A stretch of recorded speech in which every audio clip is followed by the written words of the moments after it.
Hello, and if you're interested in adopting one of the 67 snakes recently confiscated by Spirit Keeper Animal Sanctuary's emergency response team in cooperation with local authorities in the Midwestern United States during April of 2025, you're in the right place because we're going to have a discussion with the adoption team and they're going to explain to you the adoption process in detail and what you need to do if you'd like to add one of these snakes to your family. Well, hello, everybody. I am Lori with Spirit Keeper Animal Sanctuary, and I am joined tonight by Apollo. This is one of the snakes that our sanctuary and our sanctuary's emergency response team worked in cooperation with authorities to confiscate from a neglect situation. And Apollo already has a pending adopter. We have many snakes that are ready for adoption, and then several that have to wait until they are medically cleared. So several of the snakes need a lot of behavioral and medical rehabilitation and treatment because some of them are quite emaciated and have some other issues. One's going to have to see a veterinary ophthalmologist for an eye issue, for example. But I thought because we do have adoptions open as of today, April 25th, 2025, that it would be prudent to introduce our adoptions team to you and have them answer some questions about how you can adopt one of these beautiful snakes if you're interested. Because I am got my hands full handling animal care and veterinary care. And so I have an amazing team handling the adoptions process. So Tracy, would you like to start and tell us if somebody is interested in adopting one of these snakes, how do they go about doing that? Yeah, sure. Happy to walk through that. We have put together a Google Doc that is open to anyone with the link, and we're happy to provide that information. The Google Doc kind of outlines the process step by step. Basically, there's a separate document that has all of the snakes that have been medically and behaviorally cleared. And it's got a little description about them. It has their weight, it has their presumed sex. We don't know for sure. And then a photo of them. We have additional photos in some cases. So if what you're looking at doesn't really give you enough information, please feel free to reach out to any of us on the team and we'll be happy to see if we can provide some additional photos or media that can show better pictures or different angles of the snakes. But those are the ones that are available, and as they are rehabilitated, more will be added. So that's kind of a living document that also is a link that is available to anyone who has the link. You pick out the snake that you're most interested in. As snakes are marked for adoption and are pending, we'll make that visible on there. So it's pretty obvious that a snake is already sort of tentatively spoken for. If that doesn't, or it doesn't result in a final adoption, we'll take that back off. But we'll be making changes to that on a daily basis. You would pick a snake, the name and the number, and have that information ready when you fill out the form. The process document has a link also to a form that goes straight to Tay. And it's a Google form. So you answer questions and then hit submit, and that information goes over to her. Then we review the applications and make sure that you're a suitable candidate. We have certain things that we're looking for, especially around type of housing. Also, like there's environmental concerns that we're trying to make sure that it's a suitable match.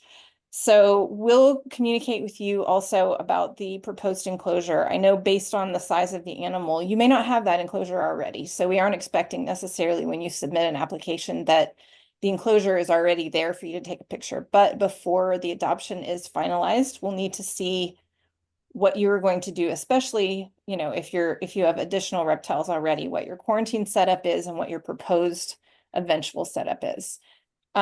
You don't necessarily have to have that final one yet, but we want to know what your plans are. So all of that's pending until that's reviewed. Hopefully we can go back and forth and make some tweaks and adjustments if needed. And then there's a short set of guides that we've put together just to make sure that everybody's on the same page about Royal Python care. You may or may not have already owned one, and especially if this is new to you, all the rest of us are part of a group of keepers, new ball python keepers, that has a group on Facebook, and we have an extensive set of guides. We have selected a small subset of those just to make sure that you have a level playing field with everyone else, and a basic understanding of how these animals are cared for. So you'd go through that. I do want to make sure everybody understands there are a couple of rules. Minors cannot adopt any of the snakes. You need to be at least 18 years of age. We're not providing any information about morphogenetics, especially because that's not what these snakes need in their life at this point. They belonged to a breeder and already have been involved in that, basically. And we just have beautiful snakes, and they just need loving homes as pets. So we're not providing any information about their genetics, and we're not shipping. So this is a key point that is really important for Lori's Sanctuary, is not shipping the animals. But we are extremely flexible when it comes to coordinating, driving part way, enabling you to drive to Colorado and pick up the snake, maybe even collecting several that maybe are being adopted into the same region that could all be transported together. So the time frame isn't critical. Like, it's not like the snakes need to be all adopted out in the next 3 weeks. So you can speak more to that and your flexibility, Lori. Yeah, so let me just be really clear. We're an animal sanctuary, and we literally put the animals first.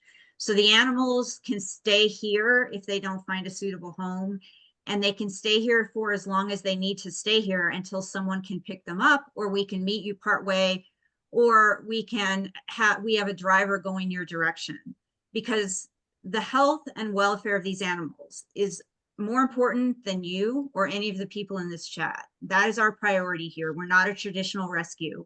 We typically don't do adoptions at all, but because this was a case that we worked in cooperation with law enforcement and the Humane Society on, we took in 67 snakes at once. And we already had some snakes in our Sanctuary for Life program, along with horses and dogs and other animals.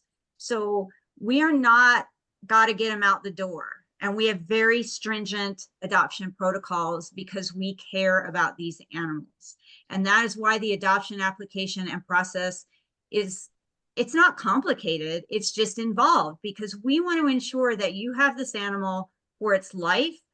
We don't want this animal passed around. We don't want this animal to randomly end up in a situation that's going to be unstable. We want these animals to end up in permanent homes for life, where they have environmental stimulation and enrichment, and where they are being provided for with choice-based management and low stress management techniques. We love these animals, we care about them, and we are not just going to randomly let them go to anybody. So we will work with you on finding a way to get the snake to you. You're welcome to come visit our sanctuary and pick up the snake, and we'll give you a tour. And Colorado Springs and Denver, Colorado in general, has tons of activities and really neat and cool things to do, especially in the summer. So you could even make a vacation out of it for you and your family. But please understand, we want these to be family members, and we want you guys to have a commitment to these snakes. And if for some reason in the future you cannot keep the snake, we will take it back, no questions asked. If you have to rehome the snake and you find a home for it, we ask that you have that new home contact us so that we can have a conversation with them and make sure that we're okay with the snake going to that new home. Kate, do you want to say anything else about the process? If you're approved, and I think there's a little test you have to take after you go through the guides, and then your application has to get approved, if I understand correctly. There will still be a contract that you have to sign. And that's basically, I'll just be frank, that's coming from me. And the contract is going to say, I agree to A, B, C, D, E, all the way up to Z, because I have to be satisfied that these snakes are going to a fantastic and amazing home before I'm going to let one walk out of the sanctuary. I think I would just add that it's important for people to know that we'll provide as much information as we can on the temperament that we've observed. Some of these snakes are already outgoing and calm, and some are very, very shy. Yeah, like Apollo there. and some are very, very shy and are going to need a lot of patience. But the reality is that these animals have already been through so much that we can't guarantee that after a few months of settling in, their temperament may change a lot. So just be aware of that, I think. And And we are also, here and available to provide resources and support for the life of these snakes. We aren't just going to say, here's your snake, see ya. yeah, If good luck. anything comes up, we are here to support the snake for its lifetime with behavioral advice or husbandry advice, whatever you guys need. Which I think ties in nicely to the other point I wanted to make, is that there's a subset of snakes with wobble who come from the wobble gene complex. And some of these guys are going to be special needs snakes for their lives. And I think, I mean, Lori can let me know if you disagree. I think several of them will still be deemed adoptable, but you're going to need to show us that you're willing and able to take on a special needs animal. And you can maybe explain this, but those aren't on the adoption list yet because all of the ones with neurological deficits are going to the vet this coming Monday. They're getting full neurological exams. And then I'll have a better idea of how to rate them on the scale of a little bit of a neurologic issue and a huge neurologic issue. So I think those are going to be for separate adoption, but you guys can explain that more. It's definitely not a rush. If you think you might want to adopt, but now is not a good time, that's fine with us. We have snakes that are going to be at the sanctuary for weeks or months. So you have plenty of time to think about it, consider your situation, get an enclosure ready, contact us and talk about your needs and your interests in terms of a snake. Go slow because we're going to work with you. Mm-hmm. And there's 67 snakes altogether. I will say that 2 went to a local foster home that's been pre-approved to work with our sanctuary tonight.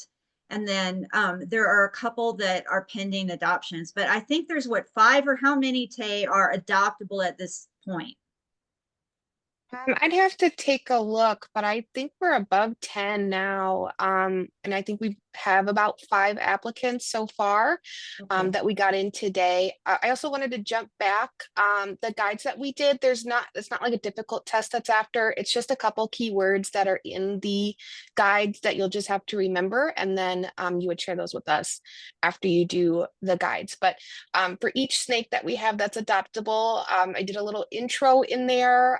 So there's a Word document that has them all listed with a picture. And as much as I know from Lori about their behavior, I've included in there and how old they are. So once you read those, you can get an idea on how their temperament is right now, if they're shy or a little bit more outgoing than their peers. So definitely take a look at that. And if you're interested in any more information, you can absolutely reach out to any one of us and we can talk to you about what we know about the animal. Yeah, so I just want to emphasize what Kate is saying. There's just a handful available so far because 16, many of by the way. these, what's that? 16. Okay, there's 16, Tracy says, available for adoption now out of 67. And that is because some of them need some medical rehab, follow-up medical appointments. One has to see a veterinary ophthalmologist. Several have to be fed until they're at a weight that's appropriate to adopt them out because they are so emaciated.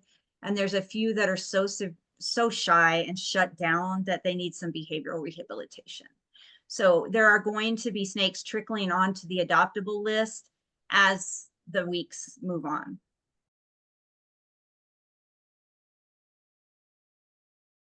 Yeah, we're in this for the long haul. This is a long process.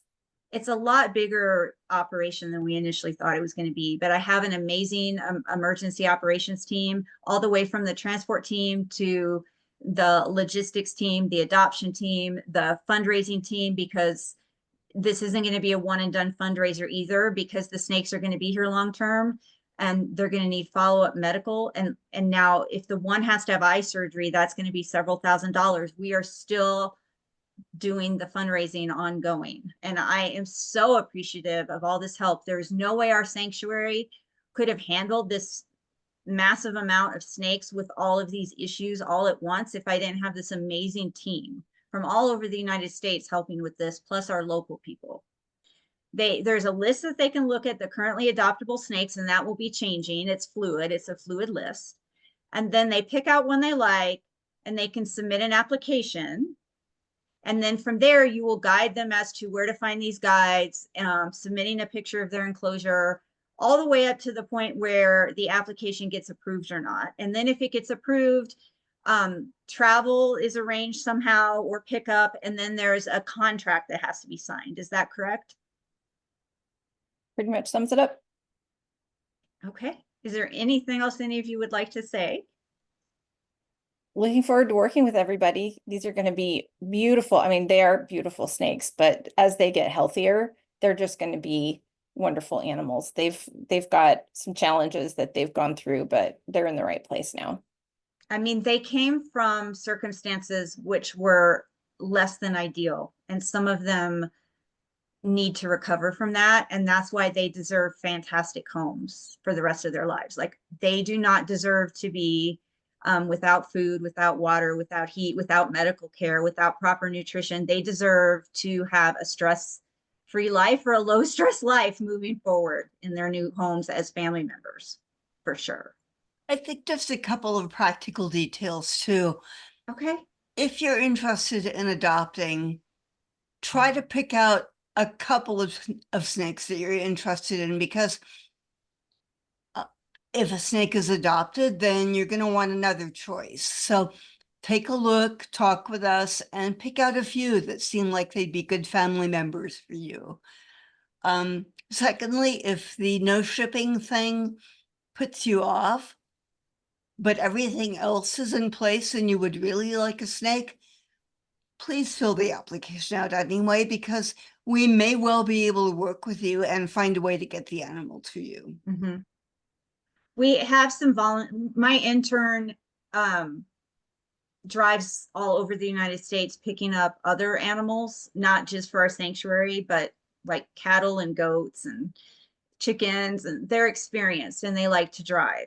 And so that is a possibility if they're coming your way.